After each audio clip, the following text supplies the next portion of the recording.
Llega una última hora desde dentro de la prisión de hace unos minutos de alguien que ha podido hablar con alguien que se encuentra dentro de Sevilla 1 y lo que me dicen es que Antonio ya está en el módulo de respeto, que en este momento tiene asignado un compañero para que esté pendiente de él, que está tranquilo y que mantiene por encima de todo su inocencia.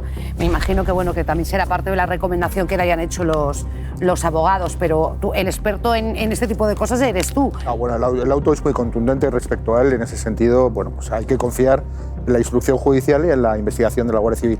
En cuanto a la entrada en la prisión, sobre todo para un delincuente primerizo, como primario, como es Antonio Tejado, son horas muy, muy críticas. Porque ellos, cuando están en los calabozos de la Guardia Civil, todavía tienen y hasta que pasan a disposición judicial, tienen pues la esperanza de poder salir.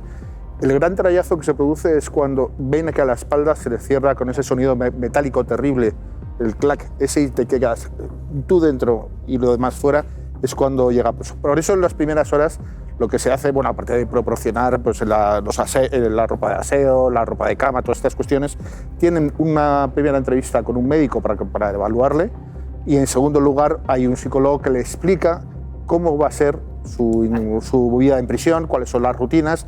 Bueno, luego se le da un número tipo DNI a cada interno, que es el que va a mantener a lo largo de todo el tiempo.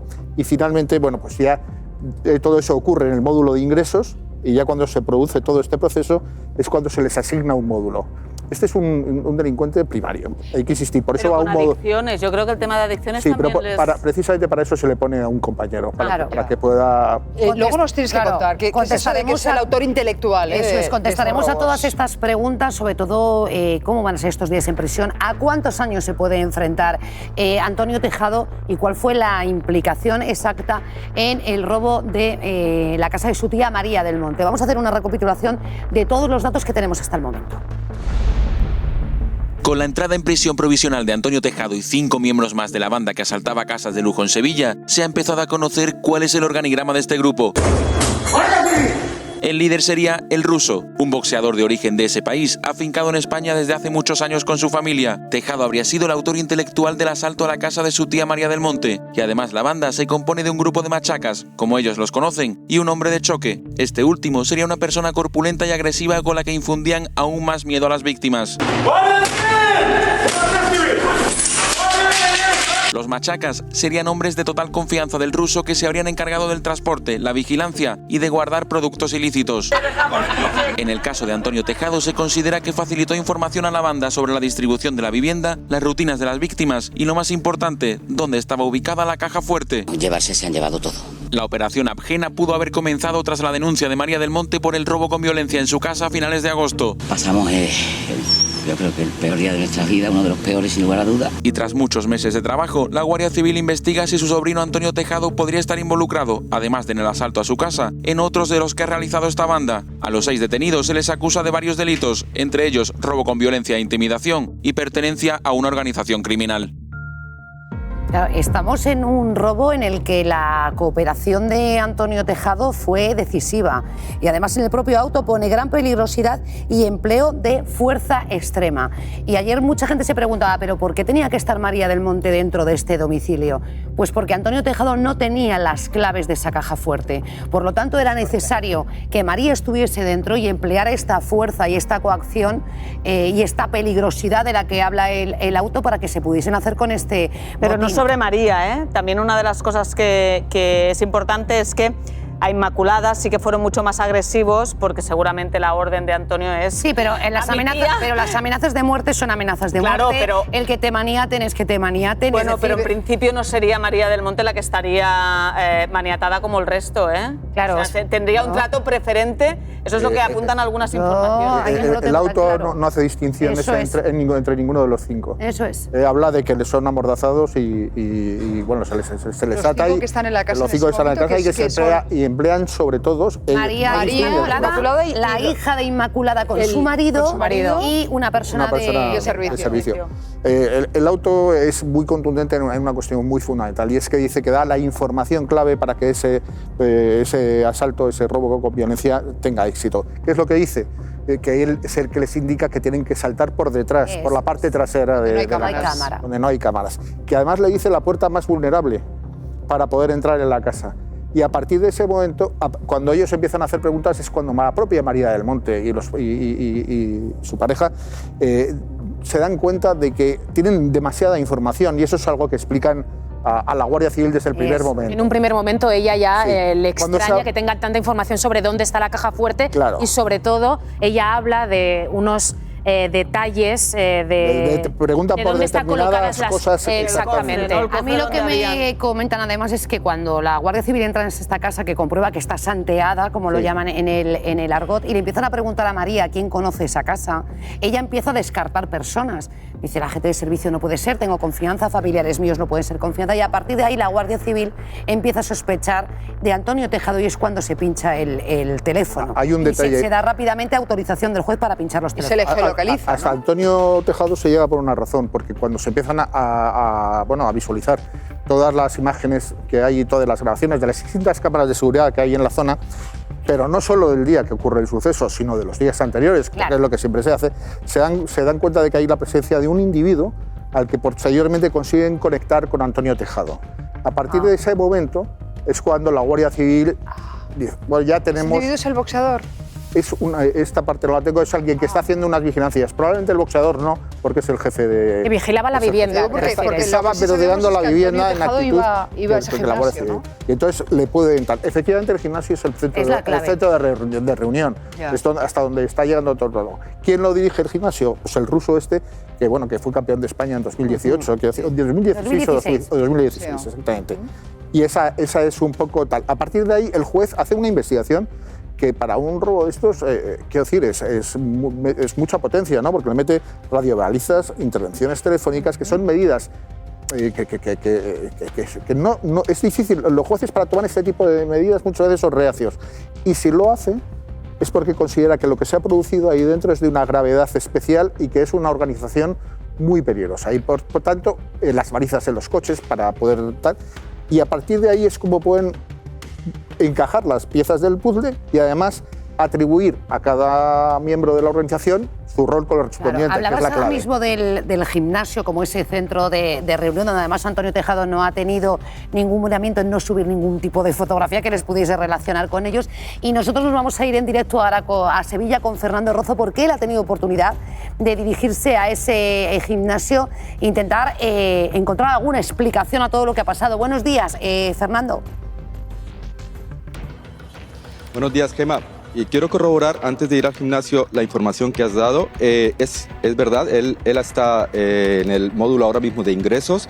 Él ha compartido una celda con otro de los detenidos que participó en el robo, y él en estos momentos, hoy en la mañana, tendrá que hablar con el psicólogo, hablar con la trabajadora social para destinarlo a otro módulo. Luego tendrá que hacer lo que hacen los demás presos, que son los 3 recuentos al día, podrá bajar al patio por la tarde y a las 9 de la noche se tiene que estar todos en las celdas. Comentarte que ayer, después de él ingresar en prisión, pasé por casa de María del Monte, que llegaba con Inmaculada sobre las 4:30 de la tarde. No quisieron hablar con la prensa y no salieron tampoco hasta en todo el día. Hoy he ido por la mañana, pero tampoco les he visto. Sí sabemos que ella está un poco tranquila porque esos 5 encapuchados que han entrado en su casa, que la han amordazado, que la han amenazado de muerte, están ahora detenidos, y esa gran decepción obviamente por el sobrino. Me pasé luego por ese bar que han heredado. Sabemos que el padre murió, pero que dejó ese bar, que lo regenta la madre, que lo regenta también con el hermano. No están, y es cuando ya decido ir al gimnasio. En ese gimnasio es supuestamente donde hay ese centro de operaciones, donde se reúne Antonio con el ruso para planear ese robo violento en casa de su tía. Presten atención a lo que nos cuenta un vecino que vive justo encima el día que la Guardia Civil llega al gimnasio para hacer el registro. Escuchemos. Tejado sí venía aquí, eso sí. No voy a decir nada. ¿No vas a decir nada? Vale. Hombre, pero es una sorpresa, ¿no?, que le hayan detenido. Yo no sé nada. Yo es que no sé enterado de nada. Vale, no, es que como habían dicho que en el gimnasio es el sitio donde han ideado y el robo y eso. No sé nada. Al parecer que vino la Guardia Civil. Vi salir de un coche de camuflaje, un coche normal, todo encapuchado, y dije, la Guardia Civil. Pues buen trabajo, gracias. Por el momento Fernando. es verdad que María del Monte no ha querido hacer ningún tipo de declaración. Yo ayer me intenté poner en contacto por la tarde con ella, simplemente me mandó un beso. Entiendo que es complicado hacer ningún tipo de declaración al respecto. Los días anteriores ella podía alegar aquello de la presunción de inocencia, pero ya está su sobrino en prisión y la cosa se complica. A mí lo que me dicen además es que cuenta ya con 2 abogados, en principio creíamos que era uno de oficio y tiene 2. Y que su madre, bueno, pues está fatal, pero que lógicamente pues sigue apelando a la inocencia de va a decir. Oye, estamos Bueno, puedes asumirlo, ¿eh? Si al final tú sabes que tu hijo la ha liado, lo que puedes es acompañarlo en lo que se le considere. Yo es que yo no me querría ver en esta Yo no me querría ver, pero llegados a este punto... Que mi hijo sea un delincuente y encima, en fin... masacre de esa manera a su tía, que es la persona que más le ha ayudado en el mundo. Pero tú lo puedes acompañar en la condena que le pueda caer, pero lo que no puedes es negar alguna evidencia. Que la primera persona que apelaba a la presunción de inocencia era la propia María del Monte en las primeras declaraciones que hacía. También podría haber actuado de otra manera, Susana. Podría haber sido durísima, ¿eh? Ya, bueno, ¿qué va a hacer? Pobre Bueno, María, pues creo que está actuando muy bien y además intentando apoyar a su sobrino y a su hermana. Sí, pero quiero decir que no puede dejarse llevar por lo que ella siente, tiene que ser políticamente correcta porque al final es su sobrino. José Félix Armanjo conoce bien de lo que estamos hablando, estás con él, Miquel, porque siempre nos dice que, bueno, al final siempre se acaba pillando a los ladrones, no hay robo perfecto. Sí, Susana, queremos analizar esta mañana minuciosamente todas estas imágenes que ha grabado precisamente la Guardia Civil. Son las personas que han investigado durante estos últimos meses, 11 registros, 8 detenidos, 6 de ellos en prisión, 2 en libertad. José Félix, buenos días. Buenos días. Vamos a ver primero el momento en el que ellos entran y acceden a la vivienda. Lo hacen con fuerza. Claro, están haciendo un allanamiento porque se cree que hay gente peligrosa dentro de la vivienda y como ya tienen pruebas y hay una orden judicial, no tiene ningún sentido llamar y tocar al timbre ni tocar la puerta, sino entran directamente ya a hacer una detención porque saben lo que se van a encontrar dentro del domicilio. Ellos lo hacen a primera hora de la mañana, de una manera muy discreta, los vecinos prácticamente no se enteran hasta que no escuchan estos golpes, claro. Y es cuando ya acceden en el interior de la vivienda que vienen ya los registros. Efectivamente, es la forma de operar que tiene la Policía Nacional y la Guardia Civil.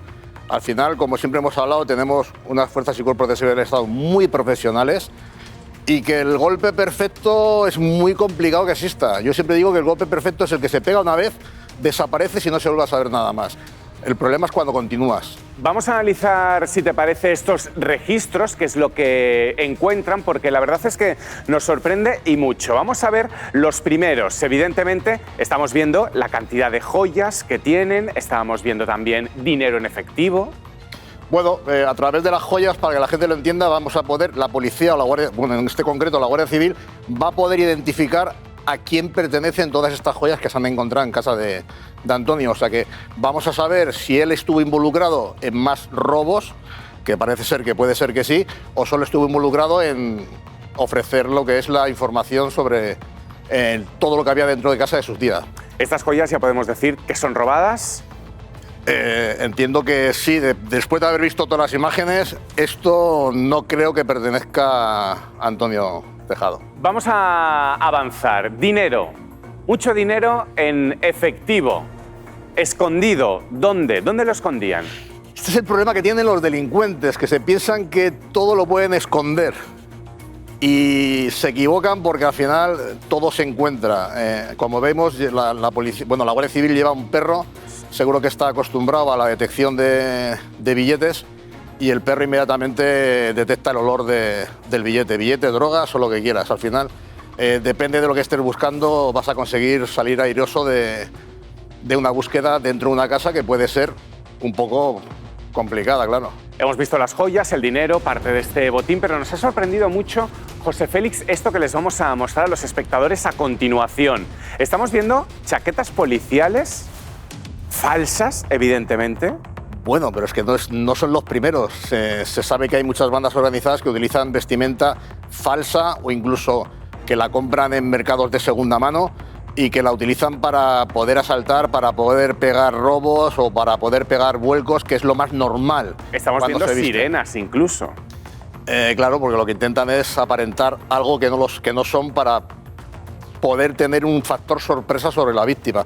La sirena, el uniforme, no lo van a usar para meterse en una casa a robar, pero sí lo pueden utilizar para hacer los famosos vuelcos, cuando tú vas a llevarte droga de un narco para que de alguna manera se amedrenten y tú puedas conseguir tus objetivos. De hecho, una de las acusaciones de la banda también es tráfico de drogas. Vamos a ver el último elemento que también nos ha sorprendido, yo creo que es la guinda del pastel, nos ha sorprendido o no, es el pasamontañas, un clásico para los asaltantes, para los cacos. Yo estoy seguro que preguntamos a los que estamos aquí quiénes tienen un pasamontañas de estas características en casa y estoy seguro que no hay nadie, o como mucho hay una persona que lo tiene porque a lo mejor anda en motocicleta, pero no es el típico pasamontañas que puedas llegar a utilizar. Se nota que se utilizan para dar asaltos y para dar golpes. Con todo lo que hemos visto, con estas imágenes analizadas, ¿cómo describirías a la banda? Pues es una banda no profesional y violenta. Tú ten en cuenta que solo existen dos tipos de bandas que se dedican a estos robos de casas. Los que son violentos, que utilizan la violencia pero no tienen los recursos ni conocen los sistemas electrónicos para poder violentar un buen sistema de alarma o un buen sistema de seguridad. Y luego tenemos los que sí son capaces de hacerlo, que son los de guante blanco, que son capaces de meterse en cualquier lado, que sin que sean detectados, y hacer un robo de guante blanco. Estos utilizaban la violencia. Al utilizar la violencia, utilizaban el amedrentar a las personas que había dentro, y seguramente el sobrino de esta señora pues le habría dicho: ir allí, pegarles 4 gritos, 2 golpes en la mesa, inmediatamente van a cantar y te van a dar fundamental la contraseña de la caja fuerte, que ahí es donde está la clave del robo. José Félix, gracias por estar esta mañana con nosotros. Esa caja fuerte, ayer hablábamos que el mayor botín en casa de María había sido una colección de relojes en la que ella habría invertido desde que comenzó su carrera. Hoy ya hay una cifra que se da y en este robo se podría haber incautado 1 millón de euros en joya y 14.000 euros en efectivo. Yo no sé si estos relojes se han terminado colocando en algún sitio o si siguen todavía ahora en manos de los investigadores. De ser así, María del Monte tendrá muy fácil saber si son los suyos. Hay 30 relojes, evidentemente hay 30 relojes, que eso sí que es más fácil. 30. Porque una cadena es más complicado, porque puede haber 2 cadenas bastante parecidas, pero es más complicado. Tienen número de serie, ¿no? Sí.